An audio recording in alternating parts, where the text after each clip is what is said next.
All right, Donald Trump Jr., Executive Vice President of the Trump Organization, is joining me now.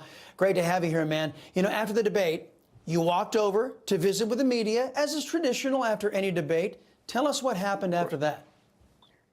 Well, we were blocked by Fox News security. Kimberly and I went in there. And, I'm a little bit pushy, and frankly, I'm so recognizable for a lot of these people that they just let me right in until I guess Fox News security or people that were working for Fox News or were given the order to stop me. Now, by that point in time, I'd already been in the room a little bit, so one or two reporters noticed, and then by the time they were able to do anything, there was about 30 people all around us. So I think I got my point across, but wasn't able to enter the spin room.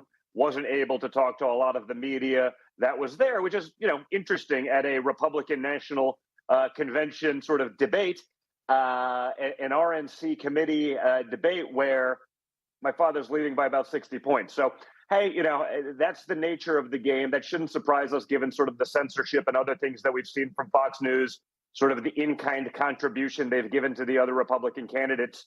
But it just highlights what we've been seeing all along, and I think that's reflected in their ratings. Now, do you know if any other Trump surrogates were also denied entry, or was it just you and Kimberly? I believe Matt Gaetz was denied entry. I believe Marjorie Taylor Greene was denied entry. So yes, others were as well. And I know there was a leaflet going around. Maybe I can find it that had the faces of our campaign manager to prevent him from even going into the building. Another one of the campaign team. So again, Fox News may be televising it, but this is an RNC, Republican National Committee debate for the president of the United States, where my father has a 60-point lead. So, sort of shocking that they would go so far out of their way to give the guy that's leading by a lot, no voice whatsoever or not have representatives there. Yeah, last thing on this. My understanding is Democrats were allowed to be in the GOP spin room. Traditionally, they have been. What does it say about Fox, the RNC, that allows Democrats, but not the surrogates for the leading GOP candidate in the race, to enter the spin room? Well, listen, they're no different than the Fulton County DA who wants to try to put a gag order on Trump, right? Or any of the people that represent him, or threaten others from speaking up by saying they can be indicted after the fact. They're very much functioning like the rest of the regime. So it shouldn't really surprise us at this point. We saw what was going on.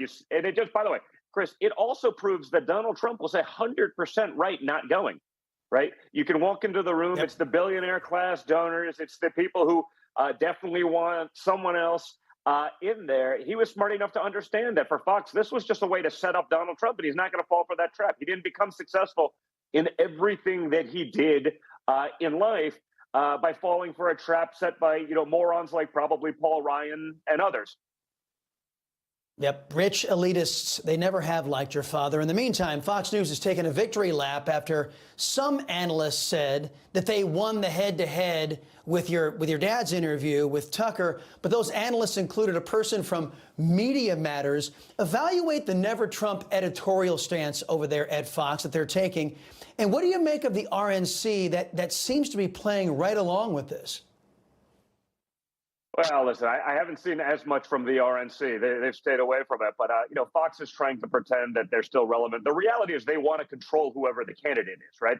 They're not media. They're not functioning as journalists. They're doing much the same as, frankly, the leftist media.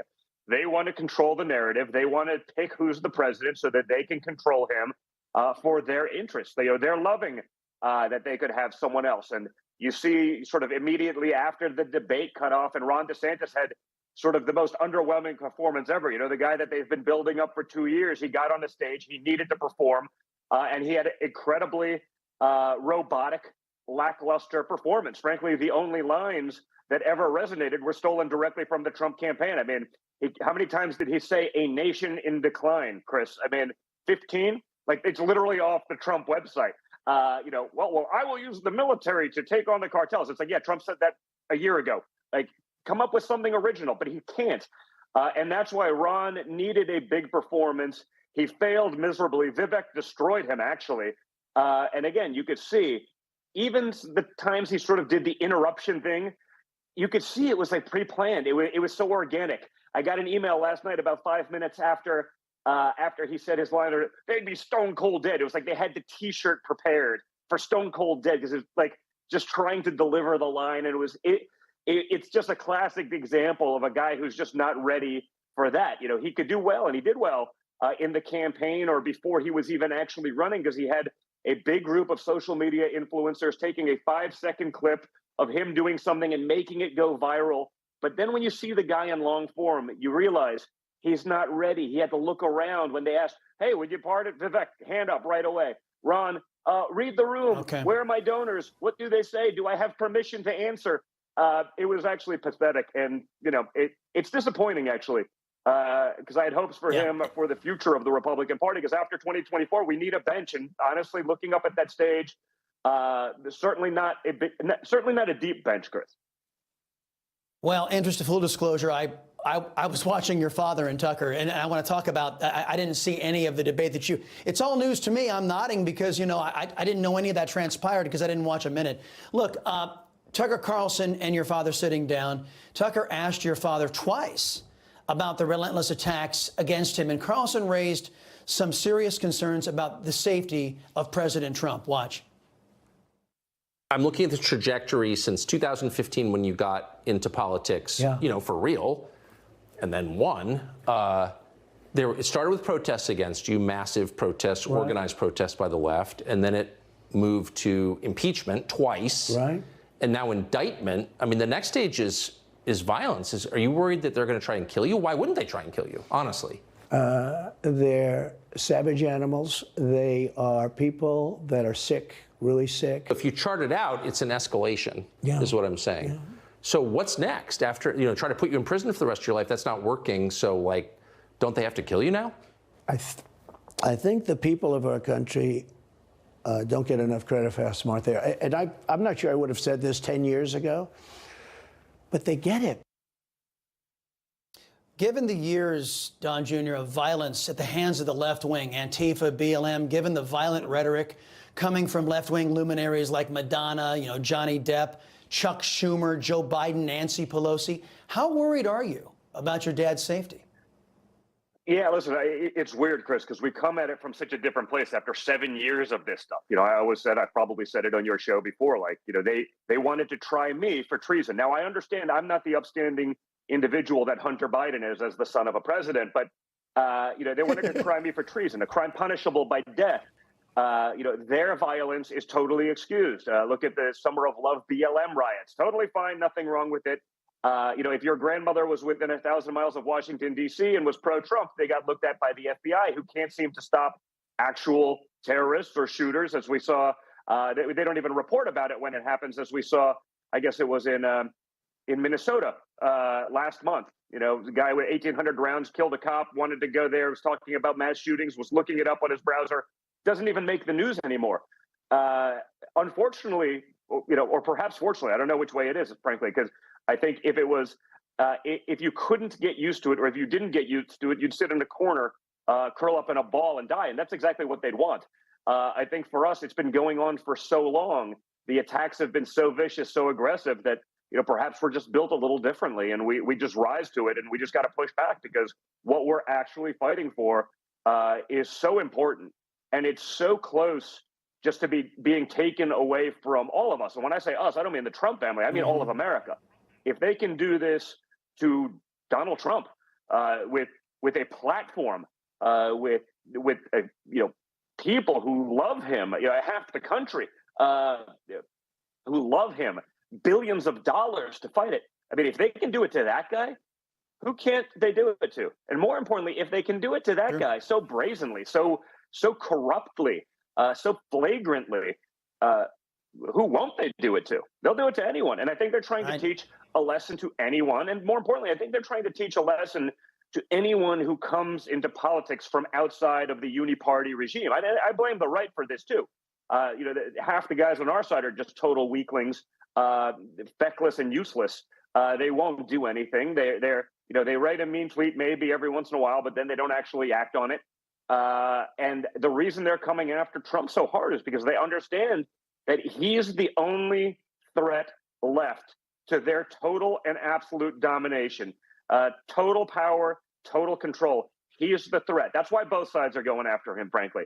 It's why the donors don't want him, because they understand, hey, well, we don't love China, but if we can get our widget for half a cent cheaper, screw America first. It doesn't matter.